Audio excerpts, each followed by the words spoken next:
Muitos de vocês pediram para que eu comentasse a série nova na Netflix chamada Round 6.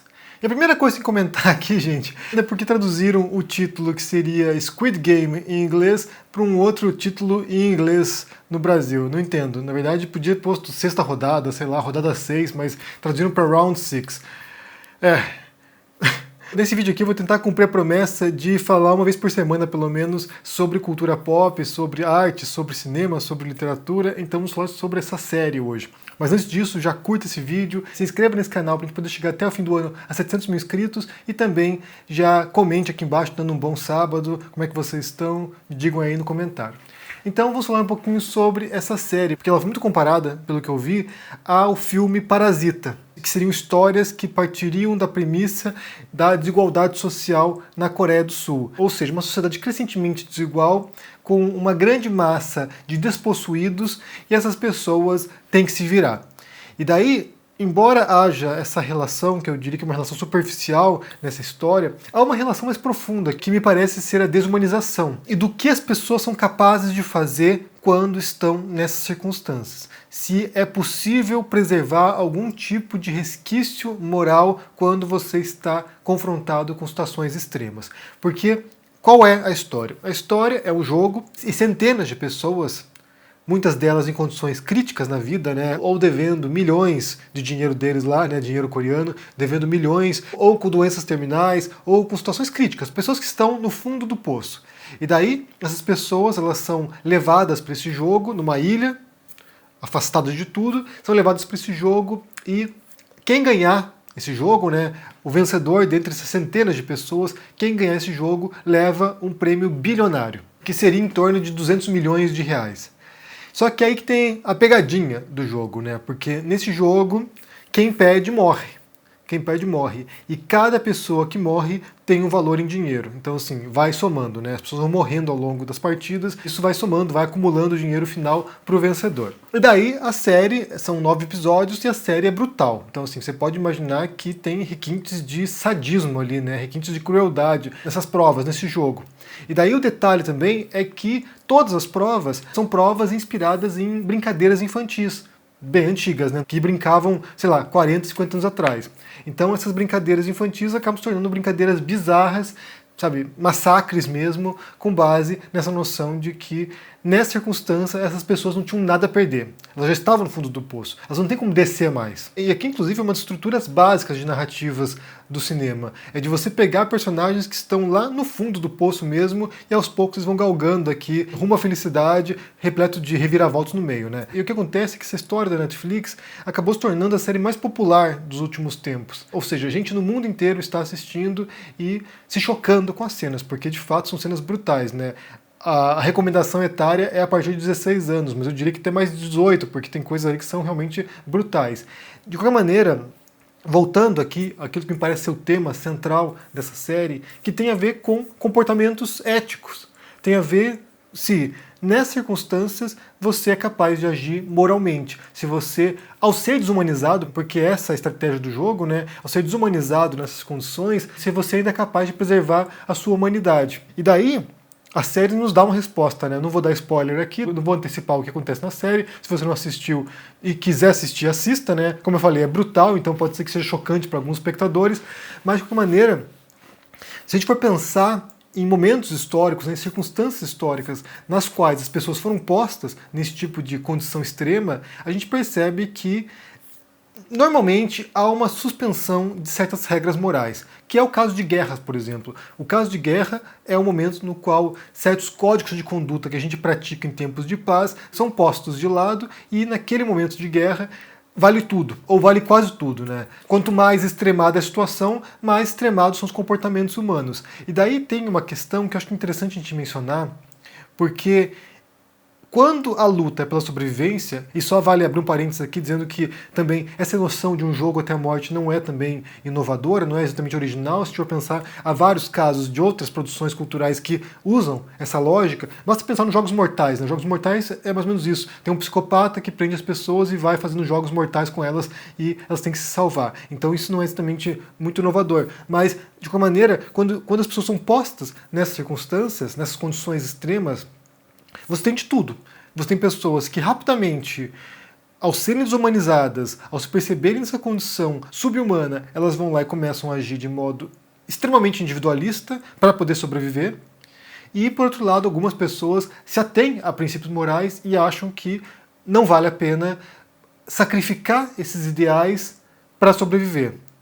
Geralmente morrem. E eu acho que a gente pode pensar que nessas condições extremadas, há de fato uma tendência a recairmos a esse individualismo egoísta e quase predatório. Porque a gente só pode pensar assim no amor à humanidade, né? A gente só pode pensar no amor ao próximo, no amor para todos os seres humanos, quando você já supriu certos níveis de humanidade, né? Porque vamos pensar o seguinte, a gente tem certos estágios de integração social. Então, por exemplo, começa um indivíduo, ou seja, eu tentando me salvar.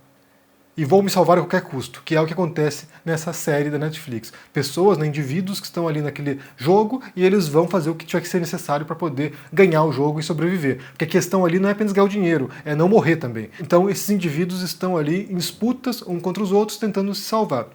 Mas rapidamente começam a formar grupos. Ou seja, eles percebem que se trabalhar em equipe, eles têm mais chances de sobrevivência. E aí você vai expandindo o seu ciclo de influência, você vai expandindo o seu ciclo de relações. Você vai compreendendo que num ambiente hostil, é que a gente pode pensar na própria estrutura social humana, na medida que você vai se organizando em tribos, vai se organizando em grupos, vai se organizando em vilas, cidades, ou em países, em nações, ou em religiões, você vai criando uma força de coesão que permite que você enfrente outros obstáculos, ameaças, em conjunto. Então você vai ampliando esse grupo e trazendo mais gente para integrar o seu grupo e desse modo vocês conjuntamente têm mais capacidade de sobrevivência. Então começa no indivíduo, depois expande para a família e aí na família você também tem uma hierarquia, né, de preferências e de proteção, né? Eu suponho, por exemplo, que um pai e uma mãe é muito mais provável que eles se sacrifiquem para salvar um filho do que você vai sacrificar para salvar um primo, depende do primo também, mas geralmente você tem uma certa hierarquia. Esse aqui tem uma prioridade na hora da proteção do que o outro. E depois a família você expande para os amigos, para os círculos de colegas de trabalho, para a escola, e assim você vai ampliando até você formar uma comunidade. E quando você ultrapassa esse nível mínimo, né, de sobrevivência, de fato há essa agregação e pode-se pensar no final, né, depois de vários níveis aqui de integração, você pode pensar na humanidade como um todo. Direitos humanos, por exemplo, essa noção. Direitos humanos é pensar que todo mundo no planeta, todo mundo tem certos direitos inalienáveis e não merece ser maltratados, torturados, executados, mortos. Ou seja, isso seria decorrente dessa compreensão de que nós, indivíduos, estamos inseridos no meio de uma espécie, né? Mas nessas condições extremadas, o que há é essa redução. Você vai retornando a esse estágio mais primitivo, esse estado mais atômico, no qual você é obrigado a fazer qualquer coisa para se manter vivo. E o ponto central desses filmes é justamente as tensões que se dão no interior desse grupo, que nós seres humanos somos bichos complicados. Mesmo quando há ameaças externas, ainda assim a gente é capaz de encontrar ameaças internas ao ponto de ficar criando picuinhas. Então, para mim, em essência, a história do Round Six tem a ver com o código de conduta, tem a ver com códigos morais. Até que ponto você é capaz de subverter a moral para poder sobreviver. Porque aqui, como eu falei, a questão do dinheiro não é secundária na história, mas acaba sendo secundária, porque você tem que sobreviver, né? Você tem que não morrer para poder ganhar esse prêmio. E de certo modo também parece emular, né? Parece reproduzir um pouco o espírito de reality shows, que também tem a mesma lógica, né? É um jogo, é um local isolado, uma casa no qual as pessoas são postas ali dentro e cada um ali tem que atuar no interior da casa para poder ganhar o prêmio final. E daí muitas vezes o que acontece são pessoas traindo umas às outras, apunhalando uma pelas costas, ou seja, como o ser humano acaba atuando nessas condições. E uma dúvida que fica, qual é o segredo do sucesso dessa série? Porque de fato as pessoas estão assim fascinadas, estão hipnotizadas com essa história. E eu acho que em grande parte tem a ver com a qualidade estética mesmo, né, com a qualidade visual da série, a fotografia da série é muito bonita, e também tem a ver com o modo como ela se desenrola, né. Como eu falei, é uma das estruturas narrativas mais clássicas que tem, que é de você começar com personagens no fundo do poço, e muitos deles ali são anti-heróis no geral, né, você tem vários personagens que aparecem ali, eles são anti-heróis, são personagens que no começo é difícil você criar uma certa empatia com eles, porque eles são, sabe, a escória ali.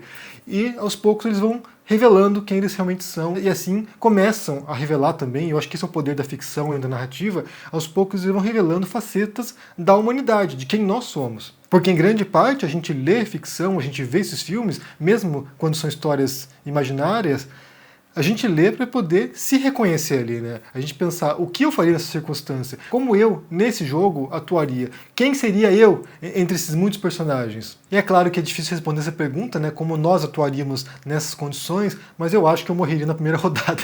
Sério. Mas eu quero saber se vocês assistiram a essa série aí da Netflix, o que vocês pensam sobre essa história aí, o que trouxe pra você, né? Quais angústias despertou em você? Porque eu sinto que é isso que aconteceu, né? As pessoas, isso despertou certas angústias, certos receios nas pessoas, não sei lá, ela mexeu com alguns aspectos meio profundos nas pessoas. Mas me diga aqui no comentário, deixa o joinha, se inscreva aqui no canal, se torne um membro ou um apoiador para dar uma força e se cuide por aí. Um abração e até mais. Tchau! Fala, turma do canal do Henry Bugalho, esse grande amigo, professor do ICL. Eu tenho um convite muito especial para fazer para vocês. E no dia 14 de outubro, às 8 horas da noite, a gente vai ter uma aula para comemorar um ano de existência do Instituto com o tema Os Segredos da Economia Comportamental. Talvez no mundo de hoje o tema mais importante para ser estudado e o tema da moda nos principais centros acadêmicos do mundo. Com ele a gente consegue entender por que a gente toma as decisões de uma maneira tão impulsiva como a gente toma hoje em dia. Por que a gente é levado a acreditar em notícias falsas sem checar o seu conteúdo e sua fonte. Como políticos e marcas fazem com que a gente tome decisões que são péssimas para a gente e ótimas para a lucratividade e para os interesses deles.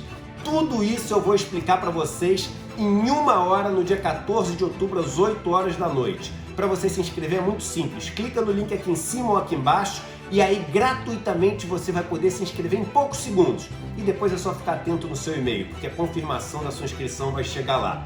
Não perde essa chance não. Dia 14 de outubro, 8 horas da noite no horário de Brasília, uma aula histórica para celebrar um ano do Instituto Conhecimento Liberta. Até lá!